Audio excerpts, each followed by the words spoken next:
Hey, how's it going? You okay? Yeah, I'm good. Yeah, good. No, I'm doing it now. Yeah, just lining them up now. Yeah, it's just the colours I'm not going to use. Well, there's no point in me putting colours on here that I'm going to use, and it'll ruin the display. No, I'll leave it like that. Yeah. Did you know that the pots that Gunsy put their paint in and the ones that Tamiya do are different sizes? No, normally I thought they were the same. I tell you what, that makes lining paint up really difficult. Yeah, I know. No, it's fine. I'm doing that now. Yeah. Oh, that's better. Yeah, it just means that they don't look all wobbly and fall over. What do you mean I look wobbly and fall over? You're an idiot. Yeah, I know, you're only trying to help. Perhaps you can go and help someone else. Yeah. No. Well, I've just finished a bike. Yeah, 6-scale one. I'm not sure, to be honest. I think I might do an aircraft next. Yeah, we've got one of these AMK Dolphins. Nice, really nice. I'm not sure. I quite fancy the one on the box top. What do you mean my painting's not up to it? I could do that. Yeah, I could.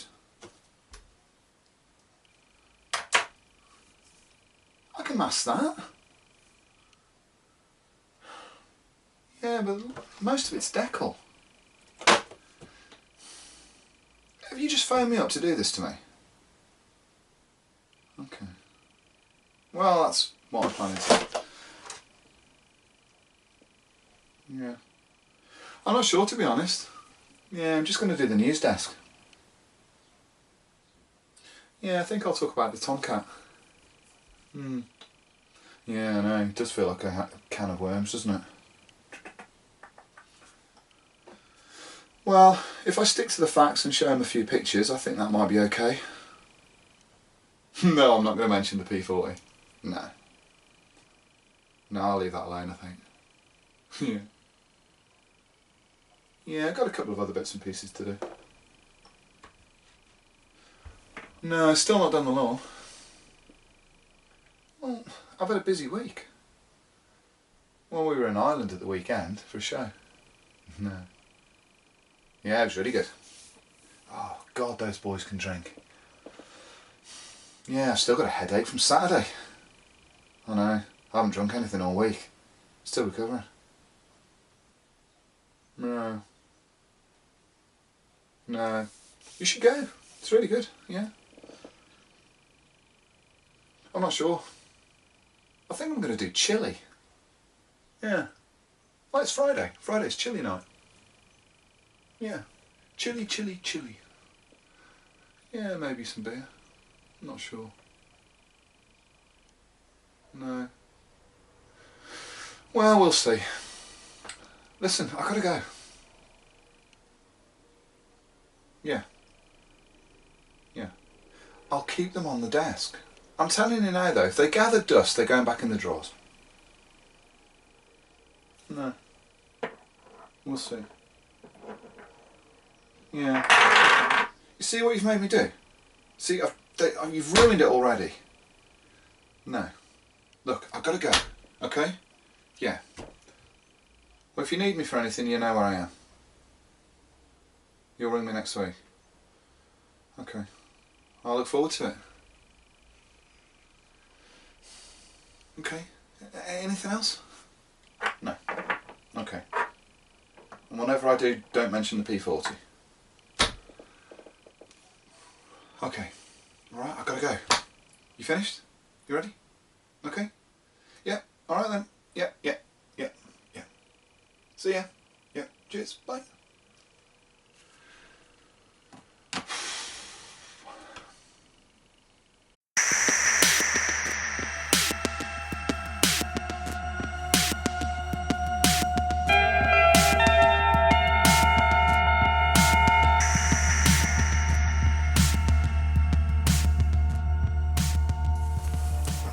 Morning everyone, welcome back to the shed. I hope you're well today. This is what I hope will be a weekly roundup of news. Just a short video, just go through what we've seen and heard over the last couple of days. The big news this week, of course, is the imminent release of a new 48 scale Tomcat from Tamiya. This story first came out last year, so those of us in the industry have known for some time that there would be a new kit, and have known for some time that that new kit would be the Tomcat. So we've seen the first pictures thanks to Brett Green, who's been over in Shizuoka this week, and he's supplied us with some photographs of this new kit, and everything looks to be typical of Tamiya. They seem to have gone down a slightly more simplified route from what we've seen in the pictures. They've avoided the idea of drop flaps and slats on this kit. The wings are all hard. They've also taken what looks like an intriguing step of not including weapons in this kit, so those will be sold as a separate package. You may well recall that they did exactly the same thing with the 72nd scale F-16 when that was first released. There was a stripped down kind of vanilla version of this, and then they released a second kit that had all of the weapons and all of the tanks as part and parcel of the package. It was seen in the hobby world as being a rather strange decision. I thought it was a kind of clever piece of marketing actually, because they were releasing this new kit and everybody was going to buy it, weapons or not, and then when the second kit came out they were going to get a repeat purchase. Modelers were then going to go and pick up the second kit. So I thought it's a pretty clever piece of marketing. I think exactly the same thing with this new Tomcat. One thing I will say though is, in the images that we've seen, the weapons were marked as a weapon set, but in brackets there was the word tentative. And now that can be taken one of two ways. Whether or not that set will actually be released as an actual weapon set, or whether the decision not to include it in the initial release is tentative. I guess only time will tell. We will see over the coming months what the kit supplies. I don't believe at the moment we know what the decals are likely to be in there. We certainly don't know what the box art is like. All we've seen is the completed kit built up, and we can make our decisions and we can surmise from those pictures. But certainly it looks to be typical of Tamiya.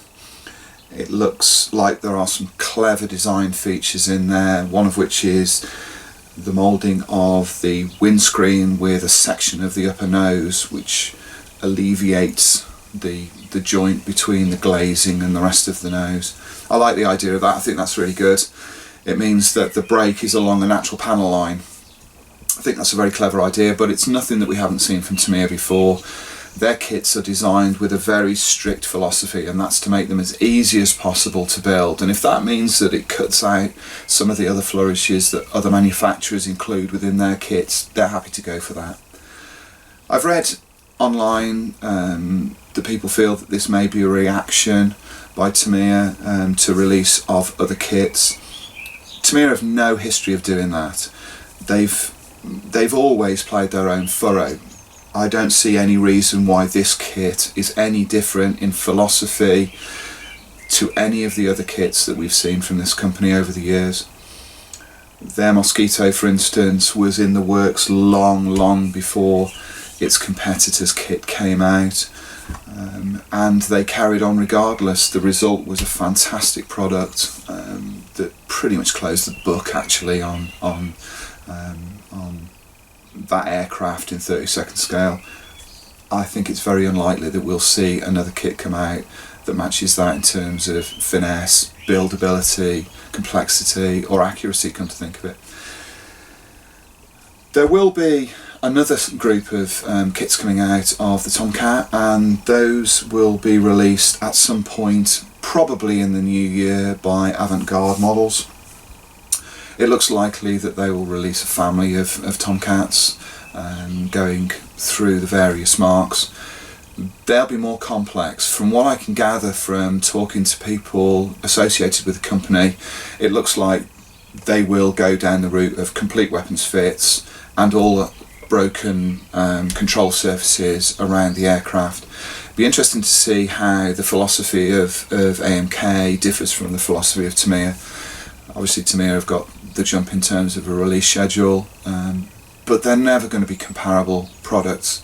It simply isn't in the nature of Tamiya to want to do that. And even if the AMK kit had come out first and the Tamiya designers had seen that, I don't believe for a second that they would have changed their mind and gone down a different route and designed it to match something from somewhere else. It's not in their makeup. So that was the big news this week. Very exciting. Also, Tamiya look likely to expand their 48th scale armour range with a modern kit. They're going to do their new Japanese battle tank, and that'll be released in due course. Also a 35th scale M10, which is another exciting release from Tamiya. The pictures look pretty good from what I've seen. It'll follow closely the design and philosophy once again of other 35th scale kits in their range, so it'll be easy to build. It'll be, you know, as accurate as they can get it, but it won't have 650 parts, individual track links. It will be the sort of kit that everybody can build, so that's another exciting release. Moving on, we've recently taken delivery of a new kit from AMK. This is their new 72nd scale Dolphin. I'll be blogging this so you can see this in more detail as to what I think of this new kit. All I will say is that if you have any knowledge of the 48th scale kit that AMK produced of this aircraft, this will hold absolutely no surprises whatsoever. It's almost identical in every way. If I'd have seen the pictures of this before I received the kit and had knowledge that it was in 72nd, I would never have known. It looks absolutely identical in almost every way to the previous release. The only difference from what I can see is just marking setups, including this very nice aerobatic aircraft here in two-tone blue, white and yellow. Most of this is provided on the decal sheet, but it will certainly be an interesting challenge for anybody that wants to produce something that's tiny and also brightly marked. If you can crack that in 72nd, you'll have a really nice model on your hands. This is absolutely gorgeous. One of the best 72nd scale kits I've seen in a while, actually. Really superb. We've also taken delivery of a bunch of Eduard stuff this month, including this Eduard. I think that's probably how it's pronounced. Boxing of two kits, Spitfire Mark 16 bubble top and Focke-Wulf 190 D9.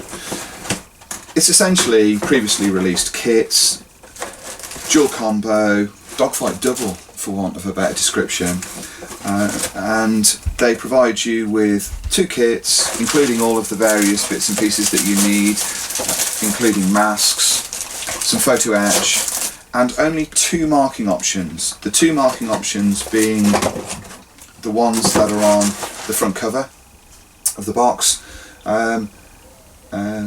Intriguingly, this new box art, looking very much like a Hasegawa kit, is painted by Koichi Shigeo, which is a really interesting development for Eduard, and we'll talk about that a little bit more in a couple of seconds. So you get two options in the kit. You get a Spitfire 16 flown by Bill Harper, and you also get FW 190 D9 from JG2 Rollhausen, Stockholm in Germany during 1945. Nice colour schemes, there's some intriguing possibilities, especially with the D9, with areas of natural metal. But what makes this kit interesting and what gives it its titling is not actually the kit. It's what's in here.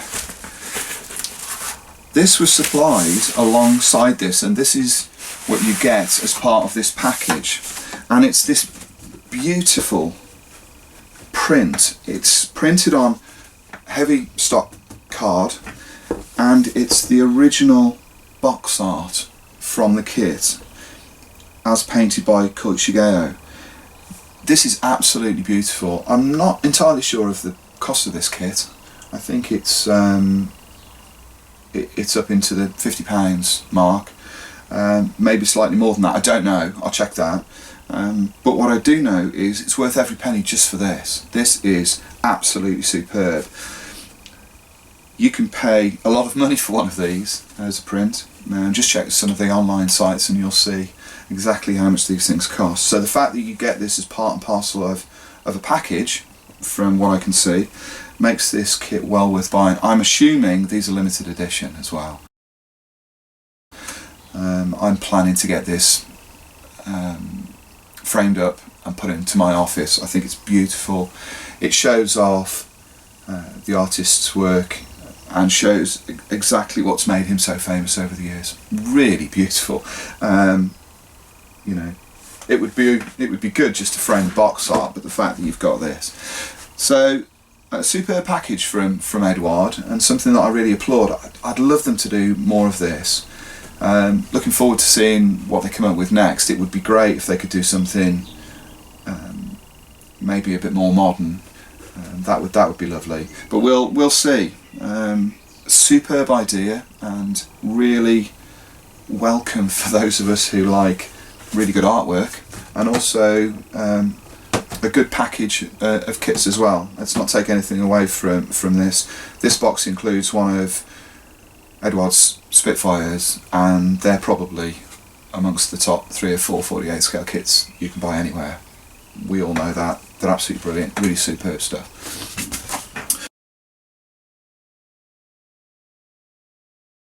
And finally, we've got hold of one of these. This is a 72nd scale kit that's produced by a company called Flyhawk. I'd seen a lot about this company online. I think there's a dedicated Facebook page for this. There's a whole bunch of builds that you can see of these kits.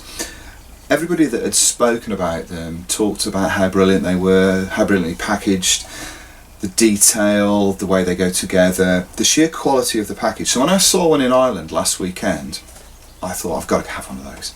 So picked one up. Thanks very much to the Hobby Den, who provided this kit to us to take a look at. So I'd like to thank Brian Walsh for doing that. Brilliant, thanks Brian. So this is how this 72nd kit is supplied. Obviously it has coloured box, but it also comes in this rather tightly packed cardboard box. But inside is some of the best packaging I've ever seen on a plastic model kit, certainly a 72nd scale armour kit. And what you can see in here is a dedicated foam tray with all of the parts inside. Along with the plastic that you get in this kit, you also get a full set of etch, some tow cables, decals, and rather neatly a rectangle of cobblestones that you can display this model on. Really nice touch. This kit is absolutely extraordinary. What you read about it online and the pictures that you see don't really tell the whole story. This is an absolutely extraordinary package. The levels of detail that you get in here, the quality of the moulding, the cleverness of the breakdown of the parts, everything about this kit is absolutely first rate. Plaudits get thrown around all over the place. The word awesome is used like you wouldn't believe. But in some cases I think a kit comes along that really is worthy of those accolades. This is one of those kits. Flyhawk have got a fairly limited number of products at the moment. They have this little Panzer one. I think they're just about to release a Luke's, or a couple of Luke's. We'll see. But from what I can tell just by looking inside this box, what they're doing is creating an entire range of some of the best 72nd scale armour kits that you're ever going to buy. I can't imagine, just by looking at what I've seen with this one, how they could have improved on it. There's so little inside it that leads you to complain, that you end up just smiling as you open the box. I can't wait to get started on this. This is one of those builds that's kind of begging me to get cracking. The plan for this, I think, will be that I'll do this as a job for work, perhaps offer it to Marcus and see what he thinks. All I can say at the moment is it's a fantastic product, one of the nicest I've seen, and if you haven't tried out anything from Flyhawk and you're looking for a really nice kit, something that won't tax you overly but will result in something pretty spectacular to add to the display shelves, go for one of these. Absolutely brilliant. The Hobby Den has got its own website that you can look at. Give them a shout. They would certainly have these kits in stock. But in the meantime, please look out for what I do on this. Hopefully I'll put the initial details of the kit, including all of the sprues and the details, onto my blog. You can see the link on this video, and then I'll hopefully create a full article that we can use for work. I can't wait to get started. Really good kit, and a really good way to finish off this little roundup. So that's all for me today. I hope you've enjoyed the show and that you'll join us again next week. Have a great weekend, and we'll see you all again soon. Bye.